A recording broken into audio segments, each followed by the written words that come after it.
Baik. Jadi zikir ini yang bagus suaranya keras. La ilaha illallah ini Nabi ajarkan kepada Imam Ali, qul la ilaha illallah, yang kencang, matanya malah bagus merem. Ini diajarin. Kenapa? Ini bukan bentak-bentak Tuhan, tapi bagaimana kita harus mengadakan konsen kepada Allah, sebab la ilaha illallah memiliki nur. Inna kalimat tauhid min qawli la ilaha illallah laha asrarun ajibah wa anwarun munirah. Sesungguhnya bacaan la ilaha illallah itu ada rahasia-rahasia yang menakjubkan. La ilaha illallah tulisannya enggak ada tasdid barang atuh. La ilaha illallah tulisannya tidak ada huruf bibir. Saudara mangap enggak mingkem bisa. La ilaha illallah, bibirnya enggak goyang bisa. Karena waktu mati bibirnya nggak bisa gerak-gerak. Kalau bibirnya bisa gerak-gerak, nggak bisa. Makanya nggak pakai Muhammad Rasulullah, nggak bisa dia. Mangap orang mati. Jarang orang mati mingkem. Mangap. Nanti bakal dilempengin biar mingkem ketika habis mati. Karena la ilaha illallah hurufnya tidak ada huruf bibir. Ini rahasia. Kedua, la ilaha illallah ini bercahaya. Maka cahaya itu akan maksimal bila kita kencang. Jadi bukan dalam rangka bentak-bentak Allah, tapi dalam rangka semangat. Sama kayak abri itu, begitu tuh. Ngapa sih jalan pakai begitu tuh abri? Diem aja. Kayak nonton bola aja. Nonton bola Ronaldo gol nih, diem aja. Gol juga. Gol juga. Gol nggak? Kita diem aja, gol nggak? Kenapa? Itu apa tuh? Ekspresi kita tentang gembiranya dengan kalimat yang kita baca. Jadi yang terganggu teman kita, karena teman kita ini ogah dengar kalimat begini. Biasanya sepanjang yang saya tahu, yang kagak demen kalimat zikir setan. Biasanya yang gak demen sama zikir setan. Ini ada orang zikir dia kagak demen, jangan-jangan kayak begitu. Jadi zikir kencang. Para sufi itu kalau zikir la ilaha illallah, la ilaha illallah. Itu kenapa? Karena hati kita ini berkarat. Hati berkarat itu, karat banyak nggak bisa pakai pelan-pelan. Anak tuh kalau nurut pelan enak. Bang, jangan begitu. Tuh nurut mau enak. Ini anak nih kagak dengar banget. Agar supaya dia dengar, maka ngomongnya iya. Pakai apa? Iya keras. Biar nih hati karena dosanya banyak, bekarat. Ono hajar aswad diciumin ama yang berdosa jadi hitam. Diciumin jadi hitam, padahal itu batu kagak di badan kita, di luar badan kita. Gara-gara kita cium hitam karena kita banyak dosa. Gimana kalau hati kita yang ikut waktu kita berbuat dosa, ikut ke Tegal Rotan dia ikut, kebongkaran Tanah Abang dia ikut, hati kita hitamnya kayak apa? Maka kudu dipalu yang kenceng. Karena ini maka cara ngencengin palu yang kenceng adalah dengan baca la ilaha illallah kenceng. La ilaha illallah, la ilaha illallah, harus kenceng. Cuman dalam tarekat Qadir Naqsabandiyah nanti diatur la dari pusar sampai atas, la ilaha illallah, Setiap ilallah tuh di sini di hati, susu sebelah kiri, di bawahnya di hati. Biar Allah ada di hati. Allah, Allah, naruh Allah di hati. Itu begitu. Jadi zikir kencang itu bukan dalam rangka bentak-bentak Tuhan, bukan. Tapi dalam rangka bentak-bentak hati kita yang banyak setannya, biar keluar tuh setan di hati. Makanya nongol tuh setan protes. Emang begitu setan mah. Ya jangan diladenin dah. Saudara zikir aja. Yang kencang, yang kencang. Itu begitu. Yang kencang. Zikir. Emang begitu. Yang kencang. Zikir tuh. Kalimat la ilallah beda. Beda. Beda. Begitu. Ini yang harus dia fahami betul. Beda dengan hadis irba'u ala anfusikum fa innakum la tad'una asamma wala ghaiban. Sayangi diri Anda bukan berdoa kepada Tuhan yang budak. Ini bukan doa, zikir. Zikir itu biar ingat. Ngingetin orang tuh ada dua. Bisa pakai pelan, bisa berita duka cita, berita duka cita, bisa, tapi kurang dengar. Ngingetin tuh berita duka cita yang kenceng. Ini hati nih yang lalai, dikencengin.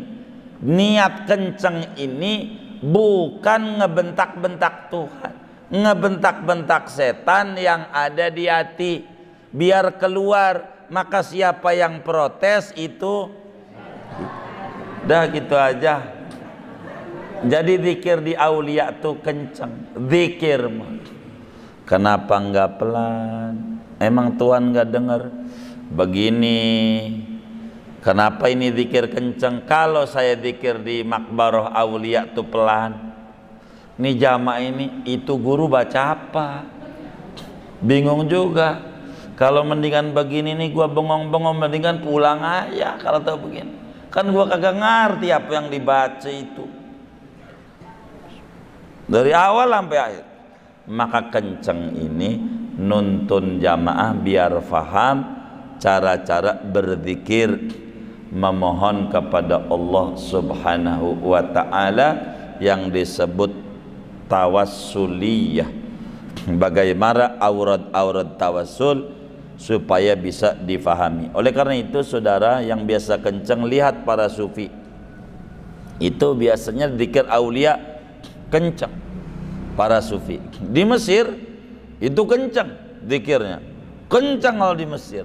Maka waktu kita ke Mesir bersama teman-teman majelis, oh kencang, udah semuanya pada ngikut kencang, rame.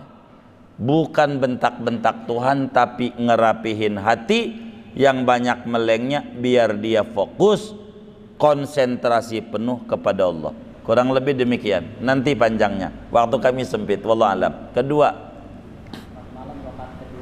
oh baik, kenapa kalau siang pelan, kalau malam itu kenceng? Begini, hidup ini perlu keseimbangan. Perlu keseimbangan. Allah Subhanahu wa ta'ala mengatakan dalam surat Yasin, subhanalladzi khalaqal azwaja kullaha mimma tumbitul ardu wa min anfusihim wa mimma la ya'lamun. Maha suci Allah yang menciptakan segalanya berpasangan. Maka dalam hidup itu harus berpasangan. Nggak bisa berpasangan itu bagaimana? Kudu sama? Tidak. Berpasangan itu bukan kudu sama, tapi menempatkan pada tempatnya. Ini namanya berpasangan. Contoh mikrofon. Ini bisa bunyi karena berpasangan. Ada min, ada plus. Coba dua-duanya plus, kagak nyala. Coba dua-duanya min, kagak nyala. Nyala ini gara-gara berpasangan. Min plus itu pisang mateng, tuh pisang mateng. menjadi kuning. Kuning itu hasil daripada cahaya matahari. Kuningnya cahaya matahari. Tapi menjadi manis, matahari nggak bisa menjadi manis karena sorot cahaya bulan, maka manis. Rambutan begitu, semuanya tuh menjadi kuning umpama itu matahari, menjadi manis itu bulan. Makanya diajarin sama orang tua dulu, kalau makan rambutan jangan dalamnya, nggak enak, sebab itu biji.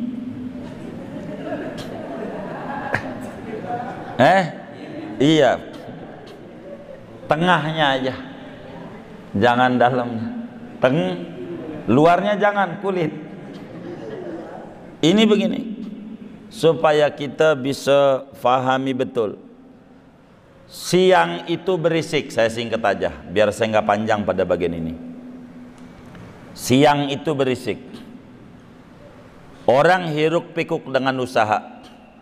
Malam tenang, wa ja'alal laila sakanan, wa ja'alnal laila wa ja'alal sakanan. Malam itu ketenangan. Gimana yang subatan? Subata juzama walaila subata wan nahara ma'asa.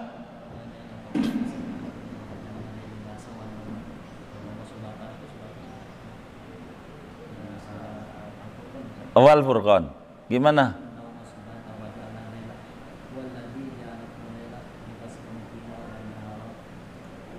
Wa ja'alna al-laila libasa wan nahara ma'asha. Malam itu adalah tempat ketenangan, siang tempat usaha. Apa artinya? Siang itu hiruk pikuk, siang itu hiruk pikuk berisik. Kalau berisik itu paketnya jangan berisik lagi. Ini bini kita lagi berisik, itu namanya beris. Ada nggak yang bininya begitu tuh? Kayaknya nyengir-nyengirin ini. Itu namanya lagi berisik tuh. Itu paketannya anggap itu lagi plus tuh, plus. Kita kudu lawan dengan min, baru cantik. Jangan wow, kita juga wow, udah repot dah. Repot kalau begini nih. Jangan. Kalau dia wow, diam. Diam. Itu bendera bisa berkibar merah putih begini nih, itu gara-gara yang satu narik, yang satu ngulur. Kalau bininya lagi itu namanya narik urat. Namanya narik urat leher. Kitanya ngulur, diem aja. Biar baik rukun, begitu. Siang berisik, karena berisik lawannya diam. Makanya siang tuh bacaannya sir. Siang begitu, sir. Jarang orang ngadain dangdutan siang, jarang. Malam banyaknya, rame kalau malam gitu, karena malam tuh tenang, berisik begitu. Kalau siang orang kagak bisa diomelin, udah berisik, bocah nangis, ini lagu yang kagak enak banget, itu bisa dimaki-maki. Kalau malam tenang, karena malam ini hening, maka biar kita ini berimbang bebunyi. Itulah rahasia kenapa sholat kalau siang sir, kalau malam bunyi. Kenapa enggak bunyi semuanya? Jadi mengatur malam tuh begitu. Jangan bunyi semua, jangan. Jadi ini namanya kalau ibarat volume 8 atau volume 9. Tapi nanti kalau udah jam 12 volume ini kecilin. Sama kayak begitu. Kalau udah malam nggak boleh pelan. Nih udah jam 12 kita sholat di ayun. Bismillahirrahmanirrahim. Ar-Rahmanir-Rahim. Iya karena begitu di ayun. Baca suratnya Bismillahirrahmanirrahim. Alhaakumut takasur. Kalla begitu. Ini Nabi ajarkan begitu. Kalau saudara malam jam 12 langsung Allah, itu bini loncat dari kasur, jatuh karena kenceng, kaget. Kedua, kalau saudara pelan kagak bakalan bangun ikut tahajud. Tapi kalau di ayun naik, tahu di ayun bergelombang, kenceng pelan, itu kayak orang di sawah tuh yang sambil bawa sapi dengan serulingnya orang Sunda tuh, kabayan. Jadi berdayung-dayung. Jadi bininya, nih suara siapa ini? Siapa yang baca Quran ini? Dia pelan-pelan melek. Alhamdulillah ya Allah, laki saya udah mulai ibadah malam. Kira begitu. Tapi kalau Anda pelan, kagak tahu dia. Anda kenceng, kaget dia. Maka di ayun. Cuman kalau sore jam 12 ke bawah, separuh kenceng, separuh pelan. Kalau malam kencengnya diturunin, pelannya juga diturunin. Ini namanya disebut keseimbangan hidup. Kalau nggak begini bahaya. Begitu. Karena itu subhanalladzi khalaqal azwaja kullaha. Allah ciptakan berpasangan. Kalau nggak berpasangan repot. Semuanya buah yang matang berpasangan, apa aja berpasangan. Ada matahari, ada bulan. Coba kalau siang terus, ini kerja kagak boleh pulang-pulang sama bos. Begitu. Gimana kalau malam terus, perusahaan bangkrut. Masih malam aja kagak. Ini siang-siang. Maka ada siang, ada malam, ini ada hikmah. Gitu. Khilfatan liman yatadzakkaru. Ini adalah silih bergantinya ini menjadi hikmah besar. Demikian di antara hikmah kenapa siang, kenapa pelan, kenapa siang pelan, malam kenceng.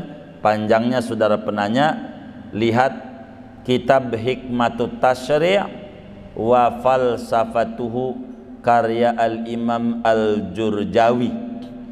Supaya singkat saja, lihat di situ kenapa hikmahnya. Tapi ala kulli hal ini adalah sebuah ajaran daripada Sayyiduna Muhammad sallallahu alaihi wasallam yang ajarannya mengandung hikmah besar.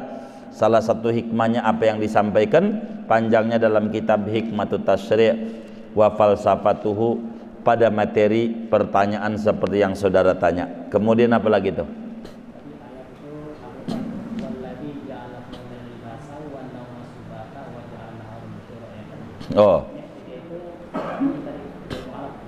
Oh mualaf. Yang mualaf gimana? Sholat sendirian. Oh baik. Kenapa kalau sholat sendirian nggak ada yang lihat aurat? Nggak ada. Kenapa mesti tidak sah? Jadi ibadah kita ini ada dua tugas. Ada tugas sesama makhluk, ada tugas kepada Allah. Allah kasih tugas kita dalam ibadah, disuruh nutup aurat. Biar kata nggak ada yang lihat, biar kata nggak ada yang lihat orang lain. Tapi masalahnya kita ketidakpatuhan kita sebagai hamba kepada Tuhan yang nyuruh kita. Begitu. Nanti bakal kita kembangkan alasan ini pertanyaan. Kata yang korupsi itu yang ditangkap-tangkap karena ketahuan. Kalau korupsinya enggak ketahuan mah orang apa?